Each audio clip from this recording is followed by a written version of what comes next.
예수님은 자신이 아버지 하나님께로 가는 것이 제자들에게, 성도들에게 유익하다고 말씀하십니다. 그 이유는 성령님께서 우리에게 오셔서 우리 몸을 성전 삼으시고 우리 안에 내주하시기 때문입니다. 선하신 하나님, 우리 주 예수 그리스도께서는 성도들에게 유익한 것이 아니면 아무것도 허락하시지 않으신다는 사실을 믿으시기를 축원합니다. 성도들에게 유익한 것이라면 실상 예수님은 자기 목숨까지도 아끼지 아니하셨습니다. 그래서 우리에게 유익된다면 그 무엇인들 아끼겠느냐 하고 성경은 말씀하고 있습니다. 따라서 이 믿음으로 주님을 신뢰하며 주께서 어디로 인도하시든지 전적으로 순종하는 성도에게는 범사가 감사하는 일이 생기고 항상 기뻐하는 신앙의 사람이 될 줄로 믿습니다. 그래서 시편 기자는 고난일지라도 내게 유익하다고 말씀해 주십니다. 여러분, 고난당한 것이 왜 유익합니까? 고난이란 뭐죠? 내 힘으로 해결할 수 있으면 고난이라고 말할 수 없습니다. 내 힘으로 감당이 안 되는 고난. 그 고난을 말하는 겁니다. 일반적으로 사람들은 자기 힘으로는 감당할 수 없는 고난을 만났을 때 먼저는 어떻게 합니까? 온갖 수단과 방법을 다 동원해서 해결하려고 하죠. 그런 해결이 되지 않습니다. 그 순간에 자기 자신을 보게 되죠. 고난 앞에서 아무것도 할 수 없는 무력한 자신을 보게 되고 그러면서 비로소 자기 자아가 깨집니다. 겸손해진다는 거예요. 그래서 두 손을 들고 하늘을 바라보게 되는 거죠. 여러분, 우리 인생이 고난도 없고 모든 일이 자기 뜻대로 잘 풀리면 인간은 자기가 잘나서 사는 줄 착각에 빠지게 되고 그리고 하나님을 의지하는 사람은 별로 없을 겁니다. 그런데 인간의 능력과 지혜와 방법으로는 결코 해결되지 않는 고난 앞에서 인간의 모든 소망이 좌절되는 그 순간에 비로소 겸비해져서 하나님의 말씀을 붙들게 되어진다는 사실입니다. 그래서 고난을 만나고 나서야 아무것도 할 수 없는 자신, 그 자신에 대해서 절망하고 하나님의 말씀을 붙들고 그래서 하나님 말씀대로 이루어지는 그 인생을 하나님께서 우리에게 허락해 주셔서 그래서 우리로 하여금 하나님의 말씀으로 사는 줄을 아는 신앙의 사람으로 인도해 주실 줄로 믿습니다. 그래서 고난도 유익하다고 성경은 말씀해 주고 있는 것입니다. 그러면 예수님께서 보내주신 성령님께서 우리에게 어떤 유익이 있을까요? 성령께서는 진리의 영이시기 때문에 우리를 모든 진리 가운데로 인도해 주십니다. 그것이 가장 큰 유익입니다. 물론 그 진리는 성령님의 진리가 아니에요. 바로 나는 길이요 진리요 생명이라고 말씀하신 예수 그리스도께로 인도해 주시는 줄로 믿습니다. 그래서 지난 시간에 말씀드린 거예요. 왜 성령님께서 예수님만을 우리에게 증거해 주시느냐? 예수님이 우리에게 가장 큰 유익이 되기 때문에 예수님만을 증거해 주시는 줄로 믿습니다. 예수님 그분 한 분만이 우리에게 충분하신 분이시니까 우리에게 예수 그리스도만을 증거해 주시는 줄로 믿습니다. 따라서 성령님은 진리 외에는 우리에게 다른 것을 가르쳐 주시지 않으셔요. 그 진리는 바로 성경에 기록된 진리입니다. 만일 성경 외의 것으로 우리에게 인도해 주신다면 우리가 분별을 할 수가 없어요. 이게 성령님께서 인도해 주시는 건지, 아니면 내 마음에서 떠오르는 생각인지, 아니면 사탄이 우리에게 주는 미혹의 생각인지 우리가 분별할 수가 없게 돼요. 그래서 성령님께서는 반드시 성경의 말씀에 근거해서만 우리를 인도해 주시고 우리를 가르쳐 주시는 줄로 믿습니다. 그래서 성령의 충만하심은 곧 말씀에 충만하고 연결이 되는 거예요. 간혹 가다가 자칭 성령이 충만하다고 생각하는 분들이 성경에 없는 것을 말씀하시거나 혹은 신자들에게 예언 기도를 해주겠다는 분들이 있어요. 이는 매우 치명적인 미혹이고 하나님께는 가증한 짓이 아닐 수 없습니다. 예레미야 14장 14절을 함께 읽겠습니다. 선지자들이 내 이름으로 거짓 예언을 하도다. 나는 그들을 보내지 아니하였고 그들에게 명령하나 이르지 아니하였거늘 그들이 거짓 계시와 점술과 헛된 것과 자기 마음의 거짓으로 너희에게 예언하였다.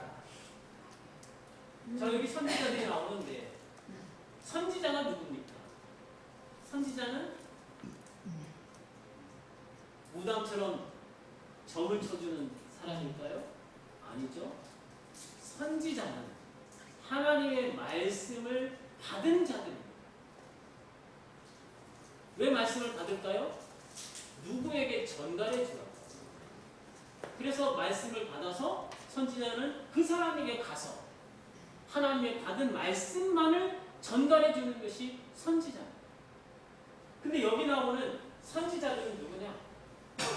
하나님이 보내지도 않았어요. 그리고 명령하지도 않으셨습니다. 그런데 그들은 거짓 계시, 점술, 헛된 것, 자기 마음의 거짓으로 백성들에게 예언을 합니다. 자, 백성들에게 왜 자기 마음의 거짓으로 예언을 할까요?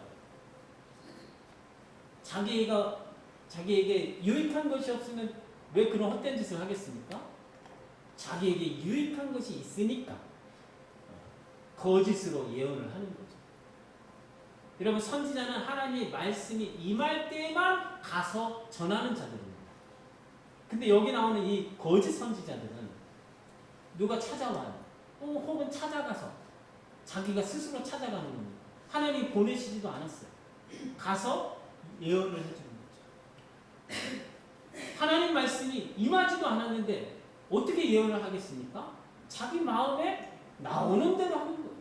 자기 마음의 거짓을, 자기 마음의 욕망을 따라서 예언을 해주는 거예요. 그리고 예언을 해줄 때 나쁜 소리 하겠습니까? 좋은 소리만 해요. 잘 될 것이다. 대박이 날 것이다. 형통할 것이다. 모든 것이 천국의 마음대로 하나님 갚아주실 것이다. 이런 좋은 소리만 하는 거죠. 그래서 많은 신자들이 넘어가는 겁니다. 미혹에 넘어가는 거예요. 왜? 너무 좋은 소리 해주니까. 선지자는 하나님의 말씀을 전하는 자인데 그가 하나님의 이름으로 전하고 있지만 사실 거짓이잖아요. 근데 분별이 안 되는 거예요. 그러니까 오셔서 축복해 주세요. 오셔서 나를 복을 주세요. 하고 초청을 하게 되는 거죠. 그러나 이 거짓 선지자의 말은 우리를 복되게 하지 않습니다. 결국은 우리를 망하게 하는 거예요. 하나님의 진리만이 우리에게 복이 되는 줄로 믿습니다. 진리를 전해야 내가 살고 진리로 인해서 내가 돌이키고 진리 안에서 하나님을 올바로 신앙할 수 있는 거예요. 근데 진리를 벗어나서 그저 인간의 생각, 인간의 마음에서 나오는 복된 생각, 인간의 마음에서 나오는 그 축복의 말, 그거를 듣고 좋아하고 내가 내 욕망을 따라서 축복해 주니까 얼마나 좋겠습니까? 그러니까 그 거짓 선지자들을 따르게 된다는 거죠. 그러나 이 거짓 선지자는 우리를 멸망으로 인도하는 악한 선지자라는 사실을 기억하시기 바랍니다.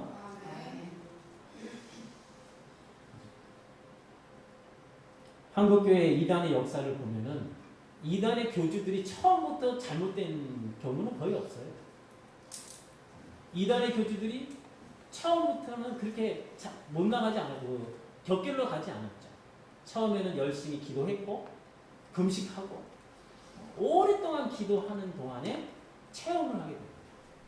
신비한 것을 경험을 하게 되고 그리고 자기에게 기도했더니 병자가 낫고 이런 놀라운 능력이 나타나는 거예요. 그러니까 사람들이 그걸 보고 놀라워해서 야 우리 가운데 큰 선지자가 있다 하면서 사람들이 다 우르르 몰려드는 거죠. 그러면서 이제 교주가 된 사람들은 교만해지는 거죠. 하나님을 신앙하도록 인도해주고 도와줘야 되는데 그게 아니라 자기에게 집중하게 하는 거예요. 자기의 말에 집중하게 하고 오직 자기를 신처럼 받들게 함으로써 많은 사람들을 미혹하게 되죠. 그래서 이단의 교주가 되는 거 아닙니까? 그래가지고 이단의 교주의 말에 속아서 많은 사람들이 같이 멸망으로 빠져 들어가게 되죠. 자, 그러면 이단의 교주를 따르는 사람들이 왜 어째서 그들을 따르게 될까요? 그들의 열심이 부족해서? 그들의 진심이 부족해서? 아니죠. 오히려 그들은 열심을 내고 진심한 위에 갖는 데 있어서는 부족함이 없습니다. 오히려 우리보다 더 나을 수 있어요. 근데 그들이 왜 이단의 교주에게 빠지냐? 바로 진리를 사랑하지 않기 때문이라고 성경은 말씀해 주십니다. 데살로니가후서 2장 9절로 12절 말씀 같이 읽겠습니다. 시작. 악한 자의 나타나는 사탄의 활동을 따라 모든 능력과 표적과 거짓 기적과 불의의 모든 속임으로 멸망하는 자들에게 있으니 이는 그들이 진리의 사랑을 받지 아니하여 구원함을 받지 못합니다. 이러므로 하나님이 미혹의 역사를 그들에게 보내사 거짓을 믿게 하심은 진리를 믿지 않고 불의를 좋아하는 모든 자들로 하여금 심판을 받게 하려 하십니다. 우리 악한 자는 누구냐면 사탄이죠. 사탄의 활동을 따라서 모든 능력, 표적, 거짓 기적과 불의의 모든 속임으로 멸망하는 자들에게 있으리니. 자, 이 멸망하는 자들이 불신자가 아니에요. 신자들입니다. 근데 왜 멸망하게 되냐? 그들이 진리의 사랑을 받지 아니하기 때문이라고 말씀하십니다. 그럼 왜 그들이 진리의 사랑을 받지 못할까요? 그들이 진리를 믿지 않고 불의를 좋아하는 모든 자들이기 때문이라는 거죠. 그러니까 진리, 성경의 말씀 여기에는 관심이 없고 그저 눈에 보이는 신비한 것 그런 것에 관심이 많은 거예요. 누가 병을 고쳤더라. 누가 귀신을 내쫓았더라. 누가 큰 능력을 나타냈더라. 그러면 혹해가지고 우르르 몰려가서 그 사람이 말하는 것은 분별하지 못하고 그 사람이 무엇을 행했더라. 그런 것들에 쏙 빠져가지고 그 사람을 추종하게 되는 거죠. 그래서 이단의 교주에 혹 빠지게 되고 빠져나오지 못하는 거죠. 사랑하는 성도 여러분, 하나님의 진리의 말씀 이상으로 능력이 있는 게 있을까요? 없는 줄로 믿습니다. 온 우주 만물을 하나님은 단지 말씀으로만 창조하셨습니다. 말씀의 그 능력이 온 우주 만물을 만드셨다는 거예요. 그래서 우리가 말씀으로 말씀을 들었을 때 우리가 돌이키지 못하고 고치지 못하면 소망이 없는 겁니다. 왜요? 말씀 이상으로 큰 능력이 없거든요. 근데 말씀을 듣고도 여전히 고집피고 여전히 세상을 욕망하고 돌이키지 않는다면 그 사람은 더 이상 소망이 없다라는 거죠. 그래서 그런 사람을 성경은 뭐라 그러냐? 저주 아래 있다. 이렇게 말씀하는 겁니다. 여러분, 저주라고 해서 뭐가 부러지고 망하고 실패하고 그게 아니에요. 저주란 뭐냐? 하나님께서 그 마음의 욕망대로 아무 것이나 하도록 내버려 두는 것. 그게 바로 저주입니다. 로마서 1장에 보면 그 마음의 욕망대로 하나님이 내버려 두셨다라는 말씀이 나와요. 그것이 바로 심판 아래 있는 모습이고 저주를 받은 자의 모습이라는 말씀입니다. 사랑하는 성도 여러분, 성경의 진리가 우리를 낳고 우리를 기르고 우리를 양육하고 우리를 온전케 하고 마침내는 구원의 영광에 이르게 하시는 줄로 믿으시기를 축원합니다. 그래서 성경에 계시된 말씀 외에 다른 것에 우리가 빼앗겨서는 안 돼요. 누가 기적을 나타내고 누가 은사를 나타내고 누가 뭐 병을 고쳤다. 거기에 혹하지 마시고 오직 하나님의 말씀에 창념하셔서 말씀을 통해서 하나님을 만나시고 말씀 안에서 여러분이 돌이키고 고치고 회복하고 온전케 되는 이 놀라운 구원의 역사가 있으시기를 주님의 이름으로 축복합니다. 아멘. 자, 오늘 본문 요한복음 16장 16절로 17절 같이 읽습니다. 시작. 조금 있으면 너희가 나를 보지 못하겠고 또 조금 있으면 나를 보리라 하시니 제자 중에서 서로 말하되 우리에게 말씀하신 바 조금 있으면 나를 보지 못하겠고 또 조금 있으면 나를 보리라 하시니 또 내가 아버지께로 가리라 하신 것이 무슨 말씀이냐 하고. 자, 예수님이 이제 조금 있으면 너희가 나를 보지 못할 거고 또 조금 있으면 나를 보리라. 그리고 내가 아버지께로 가니라. 이 말씀에 제자들은 이게 무슨 말씀인지 감조차 잡을 수가 없었습니다.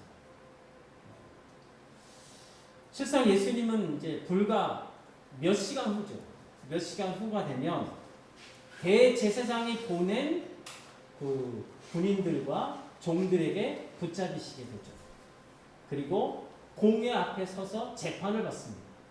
그리고 새벽에 재판을 받고 아침에는 이제 로마 그 군인 법정에 가게 되죠. 빌라도의 법정에 가서 거기서 이제 재판을 받고 아침 9시에 십자가에 못 박히게 이제 내어주게 됩니다. 그러니까 불과 10시간 남짓 시간 안에 이 놀라운 일들이 벌어지는 거예요. 그러니까 제자들로서는 불과 10시간 만에 인류 역사상 가장 중요한 사건들이 일어나는 것. 상상조차 할 수 없었겠죠. 제자들은 예수님이 잡히시고 고난당하시고 죽는 것을 결코 이해하지 못하고 상상조차 못했던 제자들입니다. 여러분, 빌라도는 사실 처음에는 그 예수님이 법정에 섰을 때 유대인들이 고발하잖아요. 그 고발 내용을 들어보고 신문을 해보니까 예수님이 죽일 만한 죄가 없음을 깨달았죠. 그래서 풀어주려고 했어요. 그런데 그 유대인들이 군중들이 막 몰려들어서 십자가에 못 박아라. 십자가에 못 박아라. 그 예수님을 풀어주면 가해사의 충신이 아니다. 당신은 역적이다. 역적을 풀어주니까 역적이 되는 거죠. 그러면서 선동을 하니까 빌라도는 그 정치적인 셈법에 따라서 예수님을 군인들에게 넘겨주고 십자가에 못 박게 한 것입니다. 이것을 제자들은 감히 가히 상상조차 할 수 없었다는 거죠. 그래서 예수님이 하신 말씀이 도무지 뭔지 몰랐어요. 자, 오늘 본문 16장 20절에 22절 말씀 드리겠습니다. 시작. 너희는 곡하고 애통하겠으나 세상은 기뻐하리라. 너희는 근심하겠으나 너희 근심이 도리어 기쁨이 되리라. 여자가 한 사람은 그때가 이르렀으므로 근심하나 아기를 낳으면 세상에 사람 난 기쁨으로 말미암아 그 고통을 다시 기억하지 아니하느니라. 지금은 너희가 근심하나 내가 다시 너희를 보리니 너희 마음이 기쁠 것이요 너희 기쁨을 빼앗을 자가 없습니다.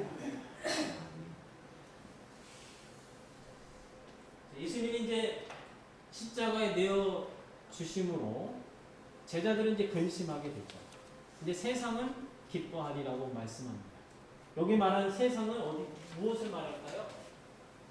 세상은 어떤 세상을 말할까요? 바로 33절에 나옵니다. 33절에 내가 세상을 이겼노라 하시죠?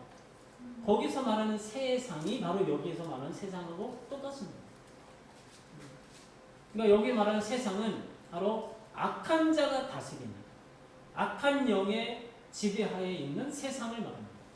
그래서 악한 자, 사탄은 예수님을 십자가에 못 박음으로써 자기가 승리한 줄 알고 기뻐한 거죠.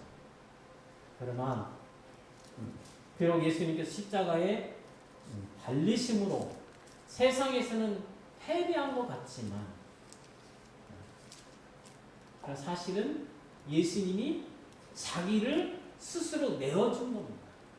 그래서 지난 시간에 말씀드린 것처럼 예수님은 나는 버릴 권세도 있고 얻을 권세도 있다고 말씀하신 거예요. 그래서 예수님의 죽으심은 빼앗겨서 죽는 게 아닙니다. 스스로 자기 자신을 던진 거예요. 우리를 구원하시기 위해서. 우리 죄값으로 자신을 희생하기 위해서 스스로 자신의 목숨을 던지신 거죠. 그래서 이런 사건이 있어야만 비로소 우리가 구원을 받고 모든 인류가 구원의 소망이 있게 되는 거죠. 그래서 이 예수님의 사건 앞에 제자들은 근심할 수밖에 없었다는 것입니다. 그러나 예수님의 제자들이 이 근심으로 끝나는 것이 아니라 이 근심이 오히려 기쁨의 이유가 된다고 말씀해 주십니다. 그것이 바로 십자가와 부활이죠. 그래서 예수님이 제자들에게 부활하심으로써 베풀어 주실 그 기쁨에 대해서 비유하시기를 바로 출산의 비유를 하신 겁니다. 여러분, 여자가 이제 출산하게 되면 목숨을 건 거잖아요, 사실은. 그 출산을 함으로써 건강하게 아이를 출산하면 너무나 기쁘겠죠. 근데 간혹가다 그러지 못한 경우가 있으니까 근심을 하게 되는 거죠, 출산할 때. 하지만 건강하게 출산하게 되면 이보다 더 큰 기쁨은 없는 줄로 믿습니다. 그렇죠. 자기 아기를 건강하게 출산한 것보다 여인에게 또 아빠에게 더 큰 기쁨이 어디 있겠습니까? 이것처럼 예수 그리스도로 말미암은 기쁨, 세상 그 무엇보다 더 큰 기쁨이고 가장 최고의 기쁨이 되는 줄로 믿습니다. 그래서 이 기쁨 때문에 이 기쁨에 이끌려서 우리가 주님을 믿고 따르는 거죠. 그래서 세상 그 무엇도 이 기쁨을 빼앗아갈 수 없다고 주님은 말씀해 주십니다. 다시 말해서 우리 예수 그리스도로 말미암은 이 기쁨은 잠시 있다가 사그러지는 게 아니라 영원히 지속되는 기쁨이라는 말씀입니다. 영원히 지속된다는 말씀의 의미는 무엇일까요? 더 이상 제자들에게, 성도들에게 고통은 없다는 말씀일까요? 그러면 얼마나 좋겠어요. 그렇게 예수님 한번 믿고 나서부터는 고통도 없고 항상 기쁘고 그렇다면 얼마나 좋겠습니까? 저도 그렇게 선언하고 싶어요. 근데 실상은 그렇지 않잖아요. 초대교회 성도들을 보세요. 예수 믿었더니 오히려 너무너무 힘든 환난 가운데 평생을 살아야 했습니다. 그들이 뭐 사회적으로 잘못한 것도 없잖아요. 그런데도 박해를 받고 재산을 빼앗기고 도망다니고 숨어서 신앙생활을 해야 했습니다. 결국 붙잡히면 어떻게 됩니까? 십자가에 달려 죽거나 또 사자밥으로 원형 경기장에서 던져지거나 그런 끔찍한 고통스러운 삶을 살다가 순교한 사람들이 부지기수였습니다. 하지만 그렇게 세상이 두렵게 하고 위협하고 박해하고 환난으로 성도들을 힘들게 할지라도 성도들이 견뎌냈죠. 그들이 견뎌낸 근원이 무엇입니까? 바로 예수 그리스도로 말미암은 기쁨이 그 안에 충만했기 때문에 그들이 그 모든 환난과 고통과 슬픔을 극복하고 견뎌내고 믿음으로 승리하게 된 줄로 믿습니다. 사랑하는 성도 여러분, 하나님은 우리의 근심을 없애주는 분이 아니에요. 근심을 극복하고 견디고 우리로 하여금 믿음으로 자신을 지키도록 우리 믿음을 강하게 해주신 분이신 줄로 믿습니다. 어떻게 해요? 예수 그리스도 안에서 예수 그리스도로 말미암은 기쁨, 예수님 때문에 내 안에 만족함이 있고 기쁨으로 가득해서 어떤 누가 나를 박해를 하고 건드리고 나를 힘들게 할지라도 우리가 허허 웃으면서 넘어갈게 될 수 있는 줄로 믿습니다.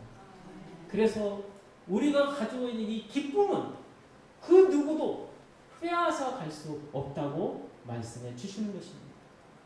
여러분 모두가 예수님으로 말미암은 이 기쁨으로 가득하시기를 주님의 이름으로 축복합니다. 그렇게 되려면 어떻게 되겠습니까? 나는 예수님으로 말미암아 기쁨이 가득하리라. 백날 만 번을 외쳐보세요. 안 되죠. 예수님을 알아가야 됩니다. 예수님이 나를 위해서 어떤 말씀을 하셨고 어떤 일을 행하셨는지 알아가야 그분으로 말미암은 기쁨이 우리 안에 샘솟듯 넘치게 될 줄로 믿습니다. 이 시간 함께 기도하는 시간 갖습니다.